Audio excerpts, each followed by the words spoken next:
The first time I noticed something was wrong with my marriage, I was holding a crystal wine glass that cost more than my first car. The delicate stem felt fragile between my fingers as I watched my husband Ryan announce our future without bothering to consult me. "Mother needs us," he declared to the pristine dining room, his voice carrying that familiar note of finality. "Madeline and I will be moving in with her next month." I nearly dropped the glass. The red wine inside trembled, much like my hand, as I stared at him across his Mother Margaret's antique mahogany table. The same table where just 6 months ago he'd introduced me to his family as his fiancée. "That's wonderful news," Margaret cooed, reaching over to pat Ryan's hand. Her collection of gold bangles clinked together like wind chimes. "The house is far too big for just me now, and with my health being what it is." His sister Chloe shot me a look I couldn't quite read. "How generous of you both," she said, cutting into her beef tenderloin with surgical precision. "Especially Madeline, giving up her independence so soon after the wedding." Independence. The word hit me like a slap. I'd already given up my job at Ryan's insistence, convinced by his promises of a fresh start and a life where I'd want for nothing. Now he was giving away what little autonomy I had left, without even asking. "We haven't discussed this," I said quietly, my voice steadier than I felt. Ryan's smile didn't waver, but his eyes hardened. "What's there to discuss, darling? Mother needs us. Family comes first." Family. His family. I watched as they exchanged knowing glances across the table and suddenly felt like an outsider looking in through frosted glass. The crystal stem grew slick in my palm. "Of course," I managed, forcing a smile that felt like cracking porcelain. "Family first." Liam, Ryan's best friend who joined us for dinner, cleared his throat. "Speaking of family, Ryan, didn't you mention that business trip to Singapore next month?" "All arranged," Ryan replied smoothly. "Chloe's transfer to the London office is perfectly timed. She'll help get everything settled before she leaves." Another piece clicked into place. The transfer Chloe had been celebrating all evening wasn't just coincidence. This had been orchestrated, planned without my knowledge or consent. I was being maneuvered like a chess piece, and everyone at the table knew the game except me. "More wine, dear," Margaret's voice dripped with honey-coated concern. "You look a bit pale." I shook my head, still gripping the crystal stem. The wine inside had stopped trembling, but something else had started. A slow burn in my chest, a clarity I hadn't felt since before the wedding. "Actually," I said, setting down the glass with deliberate care, "I'm not feeling well. Would you excuse me?" I didn't wait for an answer. The bathroom was my sanctuary, its marble countertops cool against my palms as I leaned over the sink. In the mirror, my reflection stared back. A woman I barely recognized, dressed in clothes Ryan had chosen, wearing jewelry his mother had suggested. My phone buzzed in my clutch. A text from Ryan. "Don't make a scene. We'll discuss this at home." But there was nothing to discuss. The decision had been made, the trap had been set, and I'd walked right into it. As I stared at my reflection, I remembered something my father used to say before he died. "The thing about a cage, honey, is that you don't realize you're in one until you try to spread your wings." I straightened my spine and wiped away a smudge of mascara. They thought they had me figured out. The compliant wife, the grateful daughter-in-law, the perfect addition to their carefully constructed world. They had no idea what I was capable of. I returned to the dining room where dessert was being served. Ryan's hand found mine under the table, squeezing it in what he probably thought was reassurance.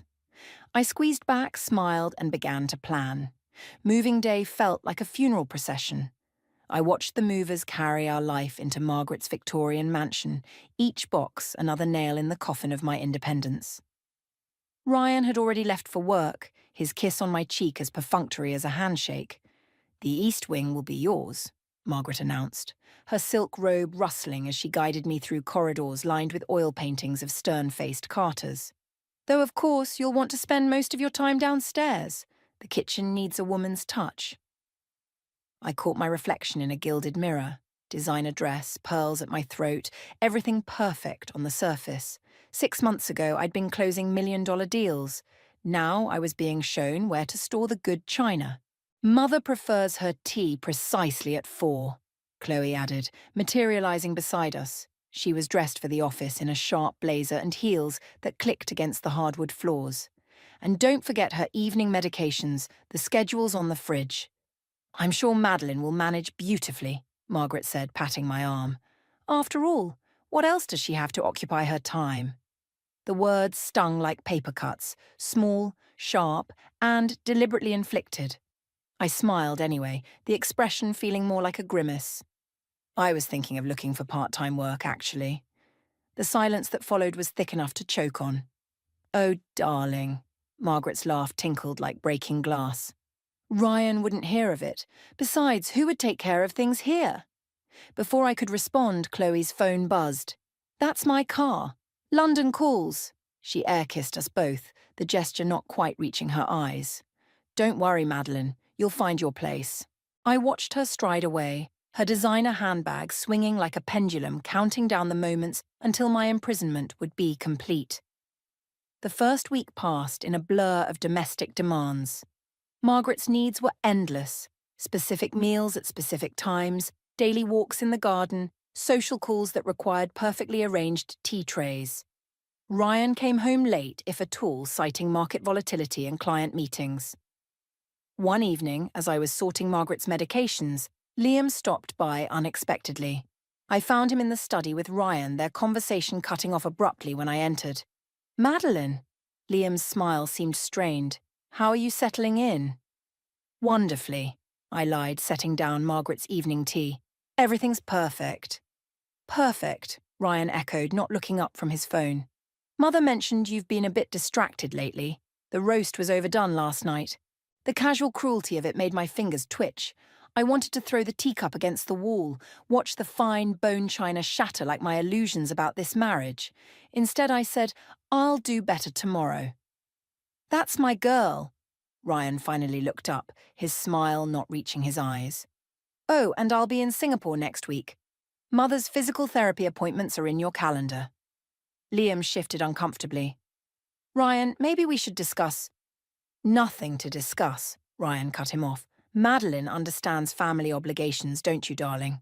I nodded, the perfect wife, while something dark and dangerous unfurled in my chest. Later that night, I found a crumpled business card in Ryan's jacket pocket while doing laundry. A hotel in the city, with a woman's name and number scrawled on the back. Standing in the laundry room, surrounded by the trappings of domestic servitude, I made a decision. I smoothed out the card and took a photo with my phone, then replaced it exactly as I'd found it. The washing machine hummed, a steady rhythm like a war drum. Upstairs, Margaret's voice carried through the halls. Madeline, where's my evening tea? I closed my eyes, counted to 10, and gathered the serving tray.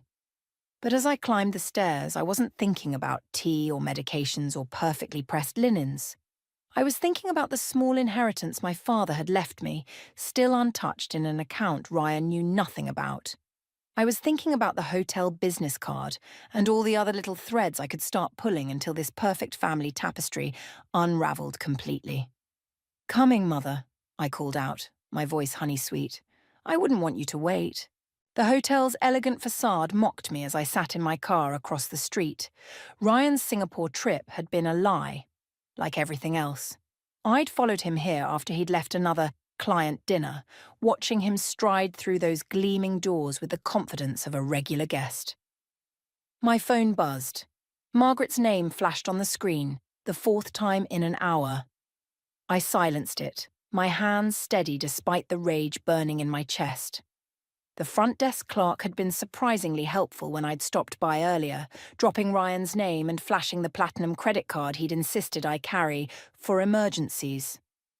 Of course, Mrs. Carter, your husband's usual suite is 1504. Usual suite. The words had settled in my stomach like broken glass. Now I sat watching, gathering evidence with my phone's camera. A woman emerged from the hotel, tall, blonde, expensive. She air-kissed Ryan goodbye with practiced familiarity. I zoomed in, capturing every detail of their intimate farewell. My phone buzzed again. Liam this time. I answered, if only to maintain appearances. Madeline, thank God. Margaret's having one of her episodes. She's threatening to call the police if you don't come home. Episodes, I repeated, watching Ryan check his reflection in the hotel's glass doors. Like the one last week when I missed book club, or the one before that when I tried to visit my sister. Silence crackled over the line. Then, softly, you know, don't you? About the blonde? Or about how Chloe's transfer was planned months ago? Tell me, Liam, what exactly should I know?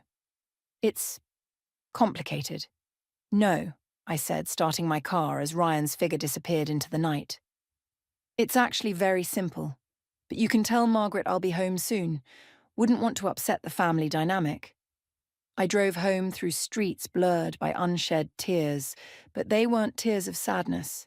They were tears of fury, of liberation, of possibilities crystallizing like ice in my veins. Margaret was waiting in the foyer, her silk robe cinched tight, face arranged in an expression of wounded concern. Where have you been? I needed my evening medications an hour ago. Did you? I moved past her toward the kitchen, my heels clicking against the marble floors. Strange since I set them out before I left, right next to your afternoon tea. The tea you dumped in the plant when you thought I wasn't looking. She faltered, just for a moment. I don't know what you're talking about. I've been feeling quite unwell. Save it. I turned to face her, letting her see the change in me. I know about Ryan's business trips. I know about Chloe's perfectly timed transfer. I know this whole setup was planned before I ever said I do. Colour drained from her face. You ungrateful. What I don't know, I continued, my voice deadly quiet, is why? Why the elaborate scheme? Why me? Because you were perfect, she spat, mask finally slipping. Desperate enough to give up your career, naive enough to play nursemaid, and just smart enough to manage the household while Ryan focused on what really matters. I laughed, the sound sharp enough to make her flinch. And now? Now you'll do exactly what you're told, she said, recovering her composure. Unless you want Ryan to know about your little investigation tonight. I pulled out my phone, pulled up the photos I'd taken. You mean these? Don't worry, I've already sent copies to my private email. Insurance, you might say. Speaking of insurance. I paused, savouring the moment. How's your health, really? Because I've been documenting your episodes too. Amazing how they only happen when I try to leave the house. The blood drained from her face. You wouldn't dare. Try me. I stepped closer, dropping my voice. I learned from the best, after all. You taught me everything about manipulation, you and Ryan both. Consider this my final exam. I headed for the stairs, but turned back one last time. Oh, and Margaret, don't wait up for Ryan. He's having a late night at the office. Suite 1504, to be exact. As I climbed the stairs, her shocked silence followed me like applause. In our bedroom, I opened my laptop and began composing 2 emails. One to my old friend at the SEC about some interesting irregularities in Ryan's client accounts, and another to a divorce attorney recommended by my sister. The game wasn't over. It was just beginning to get interesting. Ryan came home just before dawn, reeking of expensive perfume and scotch. I was waiting in his study, his laptop open before me, spreadsheets glowing in the dark like accusations. You're up late, he said, loosening his tie. The casual confidence in his voice made my skin crawl. Early, actually. I've been learning so much about finance. I turned the screen toward him. Like how to hide money through shell companies in Singapore. Fascinating stuff. His face hardened as he recognized the files. You've been in my private accounts. Private? Like your private suite at the Grand? Or your private meetings with Jessica Winters from compliance? I kept my voice steady, though my heart hammered against my ribs. Tell me, does she know about the irregularities in the Peterson account, or is she just another pawn? He moved faster than I expected, slamming the laptop shut. You have no idea what you're talking about, don't I? Your mother was right about one thing. I am smart enough to manage things. Smart enough to make copies of everything I found. The slap caught me off guard, more from surprise than force. We stared at each other in the sudden silence, both shocked by the line he'd just crossed.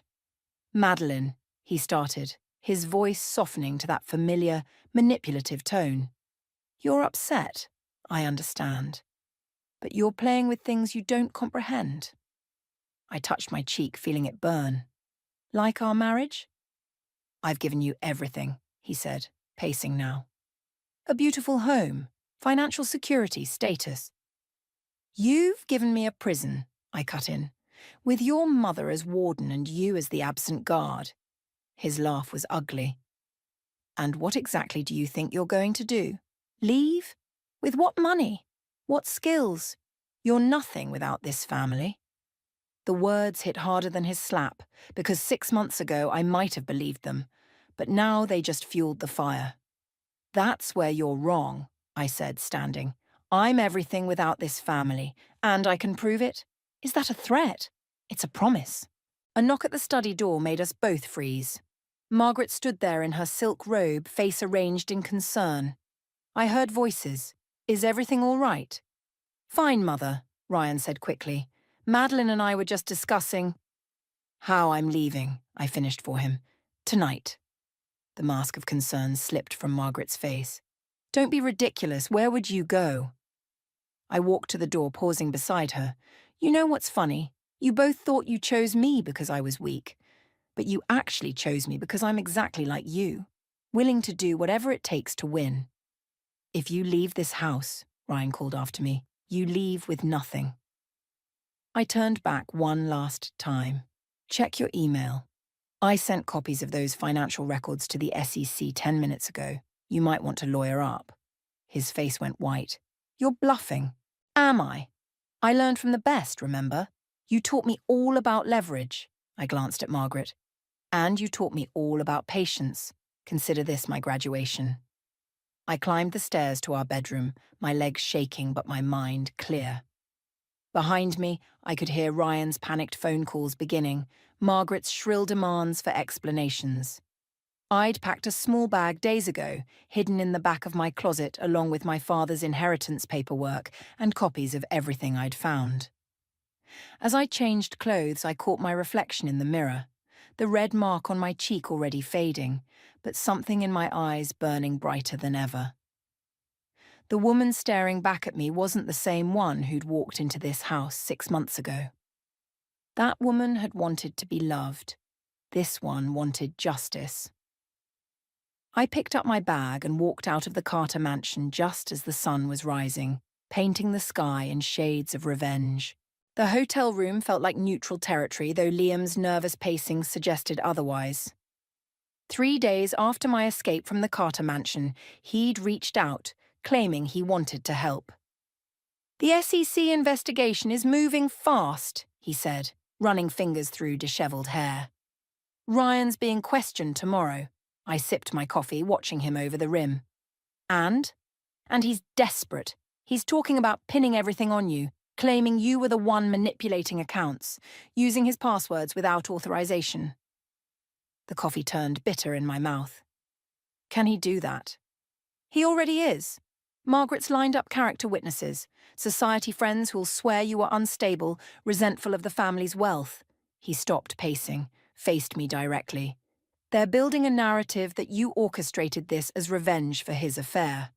"Well," I set down my cup, "they're half right. This isn't a joke, Madeline. They're trying to destroy you." "No," I stood, retrieving my laptop from my bag. "They're trying to survive. There's a difference." I opened the files I'd been compiling.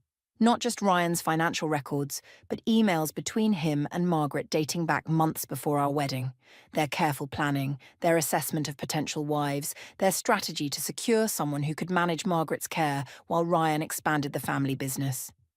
"Jesus," Liam whispered, scanning the emails. "They vetted you like a job candidate." "More like a hostage." I clicked through to more recent correspondence, but they made a mistake. They assumed I'd be grateful for the cage they built. My phone buzzed, Chloe's name flashing on the screen. I answered on speaker. "You've really done it now," her voice crackled with barely contained fury. "Mother's in the hospital." Another episode? I kept my tone neutral. A real one this time.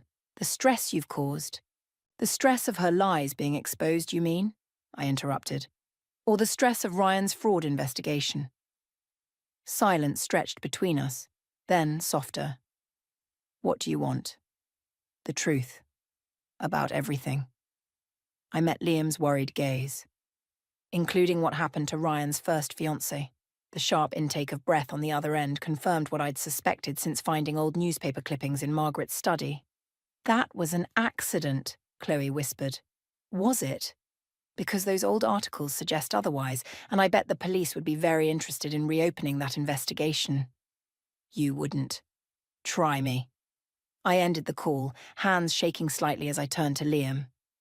How long have you known? He sank into a chair. I suspected, but Ryan never talked about Sarah. It was like she never existed, until she threatened to expose his financial dealings. I pulled up another file, a scanned letter I'd found hidden in Margaret's desk. Then she had an unfortunate accident on the family yacht. What are you going to do? I closed the laptop, suddenly tired. What they taught me to do, leverage everything. My phone buzzed again, a text from Ryan. We need to talk, come home. Home. The word felt like ash in my mouth. They're scared now, Liam observed. That makes them dangerous. I know. I gathered my things, decision crystallizing. That's why I'm meeting with the district attorney tomorrow. Sarah deserves justice too. Madeline. Liam caught my arm as I headed for the door. Be careful. The Carters. They're not just manipulative. They're murderers? I finished for him. Yes, I know, but they forgot something important when they chose me. What's that? I smiled, though there was no warmth in it. I'm not Sarah. I don't just have evidence. I have backup plans for my backup plans. I left him there, stepping into the evening air with purpose. My phone buzzed again. Another text from Ryan. Please, I can explain everything. I typed back 3 words. So can I. Then I headed to my next meeting, with Sarah's sister, who'd been waiting 5 years for someone to ask the right questions about her sister's death. The Carters had taught me well about patience and planning. Now they'd learned just how good a student I'd been. Sarah's sister Rachel looked exactly like her photos. Same haunted eyes, same determined set to her jaw.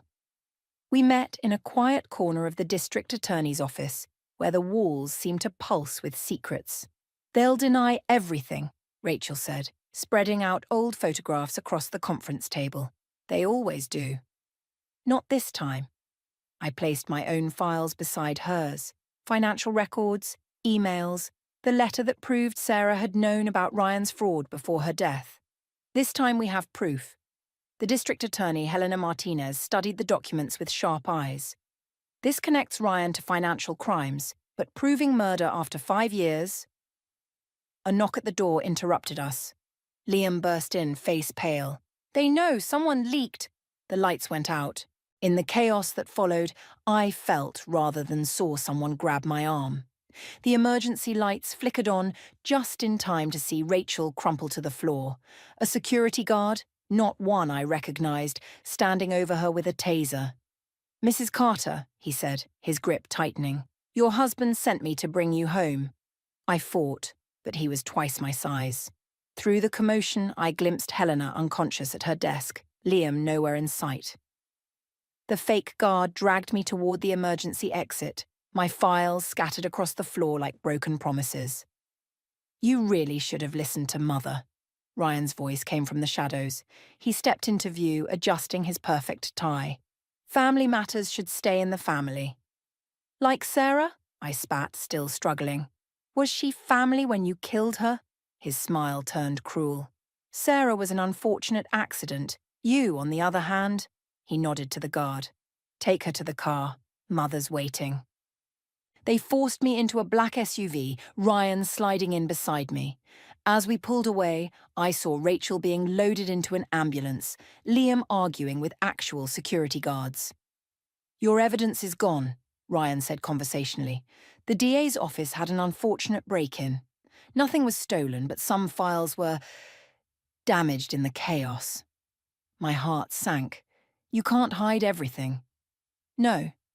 He pulled out his phone, showed me a news article already going live. Troubled wife's false accusations. Mental health concerns rise. Margaret's friends are very influential in local media, and your recent erratic behaviour has everyone quite concerned. The pieces clicked together. They weren't just destroying evidence, they were destroying my credibility. Any accusation I made now would sound like paranoid delusions. What about the SEC investigation? Resolved. His smile widened. Your unauthorized access to company accounts has been documented. Very troubling behavior, especially combined with your obvious instability. The SUV stopped outside Margaret's mansion. She waited in the doorway, wheelchair-bound, the picture of maternal concern. Welcome home, dear. The doctor's here to help you rest. I saw the man behind her, medical bag in hand, and real fear gripped me. They weren't just going to discredit me, they were going to sedate me, maybe commit me. You won't get away with this, I said, but my voice shook. Ryan leaned close, his whisper almost gentle. We already have. 5 years ago, and now. You should have learned from Sarah's mistake. No one challenges the Carter family and wins. The doctor approached with a syringe. I tried to run, but the guard's grip was iron.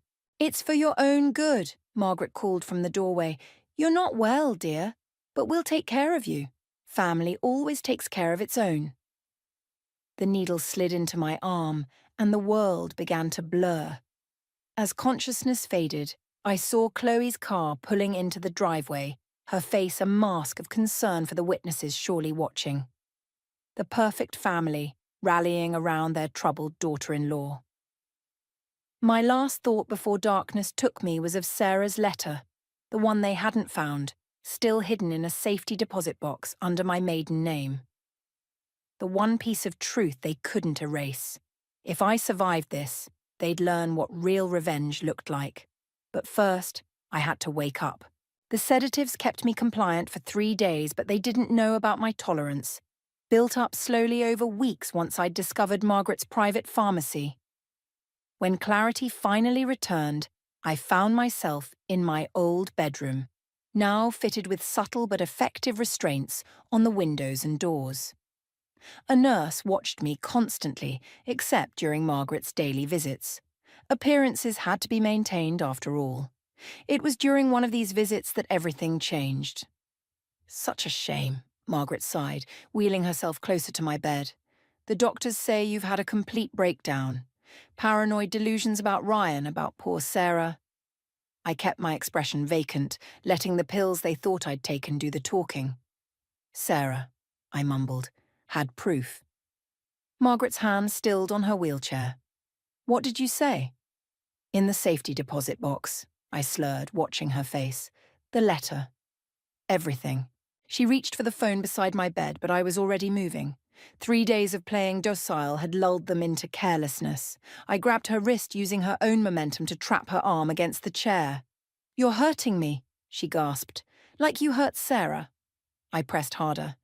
Or is that just another delusion? The door burst open, Ryan and Chloe right on schedule. I'd counted on their daily visit, timed perfectly with Margaret's tea-time routine. Let her go, Ryan demanded, taking a step forward. Don't move, I warned, my other hand revealing the syringe I'd palmed from the nurse's station. Or Mother gets a taste of her own medicine. Chloe's face went white.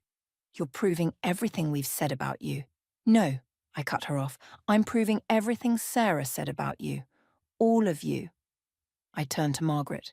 Tell them about the letter. The real one, not the suicide note you forged. She's delusional, Margaret started, but I pressed the needle closer. The safety deposit box opens in 20 minutes, I said quietly. Automatic timer. Everything goes to the FBI if I don't stop it personally. Sarah's original letter, proof of Ryan's fraud, and evidence of what really happened that night on the yacht. Ryan's composure cracked. You're bluffing. Like you bluffed about the SEC investigation being resolved? I smiled. Check your phone. The news should be breaking now. He grabbed his phone, face draining of colour as he read. The carefully constructed house of cards was falling. How? Chloe whispered. Liam. I met her shocked gaze. He's been working with the FBI for months. Those client meetings with Ryan, all recorded. The break-in at the DA's office, staged to make you think you'd won. Margaret's shoulders sagged, the matriarch's mask finally crumbling. What do you want? The truth. Now. Or everything comes out. Sarah's murder, the fraud, all of it. The silence stretched like a wire about to snap. Then Margaret spoke, her voice hollow. It was supposed to be simple. Sarah knew too much, but she agreed to stay quiet for a price. Ryan met her on the yacht to pay her off. But she wanted more, I finished. So you had Chloe drug her drink, made it look like an accident. You can't prove any of this, Ryan snarled, but his eyes betrayed his fear. Already have. The FBI has been watching this house since I was brought back. Everything that's happened in the last 3 days, all documented. I released Margaret's arm, standing straight. It's over. As if on cue, the sound of sirens filled the air. Ryan lunged for the door, but it burst open, revealing federal agents with Liam and Rachel behind them. Ryan Carter, the lead agent announced. You're under arrest for fraud, conspiracy, and the murder of Sarah Matthews. As they led the family away in handcuffs, Rachel approached me, tears in her eyes. Sarah would be proud. I watched through the window as the Carter empire crumbled, each family member isolated in separate vehicles. Their perfect facade shattered like the teacup that slipped from my trembling hands. No, I said quietly. Sarah would be at peace. There's a difference. The sirens faded into the distance, carrying with them 5 years of secrets and lies. I stood in the empty mansion, surrounded by the wreckage of false perfection, and finally allowed myself to breathe. The prison visiting room smelled of industrial cleaner and desperation. Margaret sat across from me, her designer clothes replaced by institutional grey. Her wheelchair now standard issue rather than custom-made Italian leather. I received your letter, I said, placing the unopened envelope between us, but I wanted to hear it from you directly. She stared at the envelope, her hands trembling slightly. You didn't read it? Some truths need to be spoken, not written. The silence stretched between us like a tightrope. Through the window behind her, I could see Ryan being led to another visiting room, shoulders hunched under the weight of his 20-year sentence. Sarah wasn't Ryan's first victim, Margaret finally said, her voice barely above a whisper. She was his second. The first was my daughter, my real daughter. The words hit like physical blows. What? Chloe was adopted, though she doesn't know it. My Elizabeth? She discovered Ryan's earliest frauds when she was 16, threatened to expose him. Margaret's mask cracked, revealing something ancient and painful beneath. The car accident that killed her wasn't an accident at all. Your own son. I helped cover it up, she cut in. Convinced myself it was to protect the family, but really I was protecting myself, my reputation, my perfect life. A bitter laugh escaped her. I've been paying for it ever since. By letting him kill again. By trying to save you. She met my eyes directly. Why do you think I pushed him to marry you? Someone strong enough to end it all? Understanding dawned, cold and clear as morning frost. You chose me to destroy him. To destroy us all. We deserved it. She pushed the envelope back toward me. The proof is in there. Elizabeth's real death certificate, adoption records, everything. Do with it what you will. I stood, leaving the envelope untouched. Keep your secrets, Margaret. I'm done with the Carter family's truth. What will you do now? The question followed me to the door. I paused, thinking of the women's shelter I'd started funding with my divorce settlement, of Sarah's sister Rachel working beside me to help other victims find their voice. I'm going to live, I said simply. Something your family never learned how to do. Outside, Liam waited by his car. You okay? No, I admitted, but I will be. We drove in silence until he pulled up outside my new apartment building. Before I got out, he handed me a familiar crystal wine glass, the one from that first dinner where everything began to unravel. Found this when they were clearing out the mansion, he said. Thought you might want it. I held it up to the sunlight, watching rainbows dance through the crystal. Then I walked to the nearby park, Liam following curiously. At the edge of the duck pond, I drew back my arm and threw the glass as hard as I could. It hit the water with a satisfying splash, disappearing beneath the surface. Littering is illegal, you know, Liam observed. So is murder, I replied. But some things need to break before they can be forgotten. That evening, alone in my apartment, I opened my laptop to find an email from Chloe. The subject line read, I know about Elizabeth. I deleted it without reading it. Some truths weren't mine to carry. I poured myself a drink in a cheap glass tumbler, savouring the difference between its honest weight and the crystal's false elegance. On my wall hung a single photograph, not of the Carter family, but of my father on his last good day, teaching me how to play poker.